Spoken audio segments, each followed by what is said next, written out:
Hello friends, welcome to Vino smart home tips. வீட்டுக்கு தேவையான யூஸ்ஃபுல்லான டிப்ஸ் எல்லாம் தெரிஞ்சுக்கணுன்னா நம்ம சேனல் வினோ ஸ்மார்ட் ஹோம் டிப்ஸை சப்ஸ்கிரைப் பண்ணி வச்சுக்கோங்க.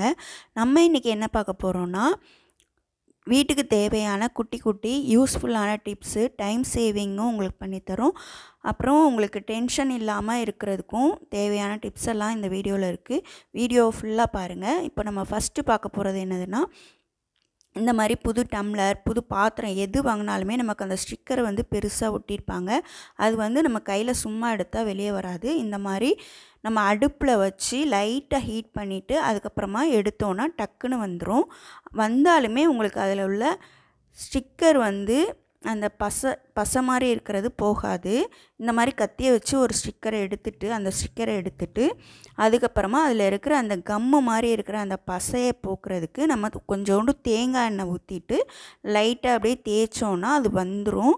வந்தோடனே நீங்கள் அதுக்கப்புறமா நார்மலாக ஸ்க்ராச்சஸ் இல்லாமல் நமக்கு புது பாத்திரம் மாதிரியே இருக்கும். இந்த டிப்ஸ் உங்களுக்கு பிடிச்சதுன்னா நம்ம சேனலை சப்ஸ்கிரைப் பண்ணிக்கோங்க, லைக் பட்டனையும் கிளிக் பண்ணிக்கோங்க. இப்போ பாருங்கள், புது பாத்திரம் நல்லாவே நமக்கு ஸ்டிக்கர் போக சூப்பராக இருக்குது. இப்போ அடுத்த டிப்ஸ் பார்க்கலாம். நம்ம பருப்பு வேக வைக்கும் போது இதை போல் கொஞ்சோண்டு மஞ்சள் தூளும் கொஞ்சோண்டு எண்ணெயும் ஊற்றிட்டோன்னா அந்த பருப்பு பொங்கி வராது.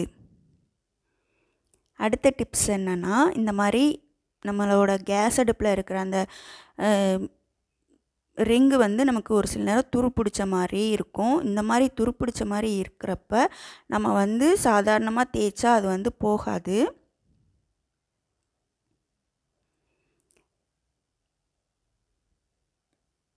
இந்த மாதிரி இருக்கிறப்ப நம்ம என்ன போடலாம் அப்படின்னா, இது கூட நம்ம பாத்திரம் விளக்குறது கூட நம்ம கோல மாவு இருக்குல்ல, அதை நம்ம சேர்த்து போட்டுட்டு ஸ்க்ரப்பை வச்சு நல்லா தேய்க்கும் போது அதில் உள்ள துரு எல்லாமே போயிடும். உங்களுக்கு பாலில் அடி பிடிச்சது எல்லாமே ஈஸியாக போயிடும்.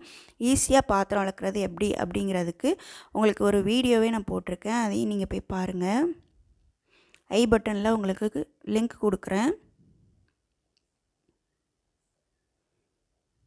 இப்போ இந்த மாதிரி நம்ம கோலப்பொடியை வச்சு நம்ம தேய்ச்சி கழுவும் போது அது சூப்பராக அதில் உள்ள அந்த அழுக்கு எல்லாமே போய் உங்களுக்கு நல்லாயிருக்கும். இப்போ பாருங்கள் எவ்வளோ பிரைட்டாக இருக்குது அப்படின்ட்டு.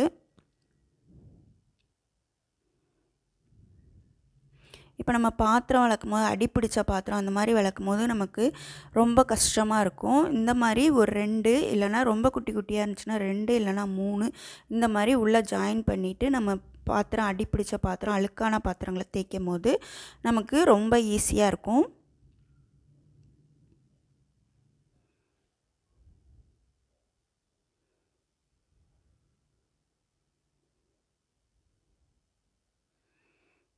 இந்த மாதிரி ஜாயின் பண்ணிவிட்டு நம்ம தேய்க்கலாம்.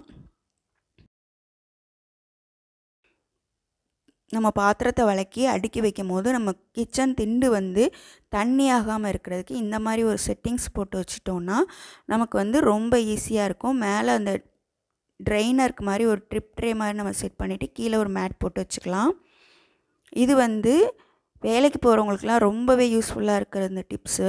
இது நம்ம காய வைப்போம்ல, இந்த முருங்கைக்கீரை அந்த மாதிரி இதெல்லாம் நம்ம பவுட்ரு பண்ணும்போது காய வைக்கணும்னு நினைப்போம். அப்படி இருக்கும்போது இந்த மாதிரி பகையில் போட்டு நம்ம ஃப்ரிட்ஜுக்குள்ளே வச்சிட்டோன்னா அதுவே காஞ்சி உங்களுக்கு இருக்கும். இந்த மாதிரி வெண்டைக்காயெல்லாம் உங்களுக்கு ஃப்ரெஷ்ஷாகவே இருக்கிறதுக்கு அதோட தலைப்பகுதியும் வால் பகுதியும் கட் பண்ணிவிட்டு இந்த மாதிரி ஒரு ஏர்டைட் பாக்ஸில் போட்டு பேப்பர் போட்டு வைக்கும் போது அது 10 நாள் ஆனாலும் ஃப்ரெஷ்ஷாகவே இருக்கும், நல்லாயிருக்கும், ஒன்றுமே ஆகாது. அதோட எண்டு ஃபுல்லாகவே உங்களுக்கு கருத்து போகாது. இதை போல் ஃப்ரெஷ்ஷாக இருக்கும். இந்த டிப்ஸ் எல்லாம் பிடிச்சிருந்ததுன்னா நம்ம சேனல் லைக் பண்ணுங்கள், ஷேர் பண்ணுங்கள், சப்ஸ்கிரைப் பண்ணுங்கள். தேங்க்யூ ஃபார் வாட்சிங். தேங்க்யூ.